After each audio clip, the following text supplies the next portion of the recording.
Hello friends, welcome to IT24 academy. നമ്മൾ discuss ചെയ്യാൻ പോകുന്നത് നമ്മളെല്ലാവരും ഒരു ഡോക്യുമെൻറ്റ് ക്രിയേറ്റ് ചെയ്യുന്ന സമയത്ത് അതിനൊന്നുകൂടി സെക്യൂർ ചെയ്യുന്നതിന് വേണ്ടി അതിന് പാസ്വേഡ് കൊടുക്കാറുണ്ട് അല്ലേ. ചിലപ്പോൾ ഈ പാസ്വേഡ് കുറച്ച് കാലമായി നമ്മൾ തന്നെ മറന്നു പോയിട്ടുണ്ടായിരിക്കും. പിന്നെ ഒരു ആവശ്യം വരുമ്പോൾ ആ ഡോക്യുമെൻറ്റ് ഓപ്പൺ ചെയ്യുമ്പോഴായിരിക്കും അതിൻ്റെ പാസ്വേഡ് എന്താ നമ്മൾ ആലോചിക്കുക. അപ്പോൾ ഇത്തരം സാഹചര്യങ്ങളിൽ നമുക്ക് എങ്ങനെ ഈ PDF അല്ലെങ്കിൽ ഡോക്യുമെൻറ്റിൽ നിന്ന് അതിൻ്റെ പാസ്വേഡ് റിക്കവർ ചെയ്തെടുക്കാം എന്നതിനെക്കുറിച്ച് നമ്മൾ ഡിസ്കസ് ചെയ്യുന്നുണ്ട്.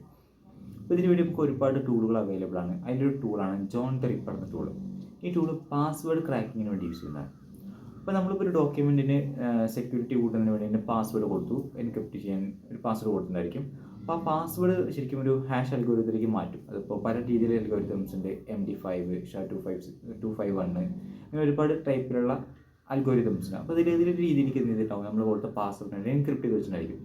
അത് ആ PDF ഫയലിനുള്ളിൽ തന്നെ സ്റ്റോർ ചെയ്തിട്ടുണ്ടായിരിക്കും. നമുക്ക് നോർമലി അത് ഓപ്പൺ ചെയ്തെടുക്കാൻ പറ്റുക. അപ്പോൾ അതിന് വേണ്ടി ഒരുപാട് ടൂളുകൾ നമ്മൾ യൂസ് ചെയ്യും. അതിൻ്റെ ടൂൾ നമ്മൾ നേരത്തെ പറഞ്ഞ ജോൺ റിപ്പർ. അപ്പോൾ ഈ ടൂൾ ഉപയോഗിച്ച് നമുക്ക് അതിൻ്റെ ഹാഷ് ഫയൽ എന്ത് ചെയ്യാൻ പറ്റും, എക്സ്ട്രാക്ട് ചെയ്തെടുക്കാൻ പറ്റും. അതിനുശേഷം അതേ ടൂൾ ഉപയോഗിച്ച് നമുക്ക് എന്ത് ചെയ്യാം, ആ ഒരു പാസ്വേഡിനെ റിക്കവർ ചെയ്തെടുക്കാൻ പറ്റും. ഓക്കെ, അപ്പോൾ നമ്മൾ കൊടുക്കുന്ന പാസ്വേഡ് എല്ലാം സിമ്പിൾ പാസ്വേഡെങ്കിൽ വളരെ പെട്ടെന്ന് നമുക്ക് റിക്കവർ ചെയ്തെടുക്കാം. കുറച്ചൊരു സ്ട്രോങ് പാസ്വേഡ്, ലെങ്തി പാസ്വേഡ് കാണുന്നുണ്ടെങ്കിൽ ഒരുപാട് സമയം എടുക്കുന്നത് എന്ത് ചെയ്യാം. അപ്പോൾ നിങ്ങൾക്ക് ഇതിനെക്കുറിച്ച് കൂടുതൽ മനസ്സിലാക്കണമെന്നുണ്ടെങ്കിൽ നമ്മുടെ യൂട്യൂബ് ചാനലിൽ ഇതിൻ്റെ വീഡിയോ അപ്ലോഡ് ചെയ്ത് വെച്ചിട്ടുണ്ട്. സോ എല്ലാവരും പോയി കാണാം, ചാനൽ സബ്സ്ക്രൈബ് ചെയ്യുക. Thank you.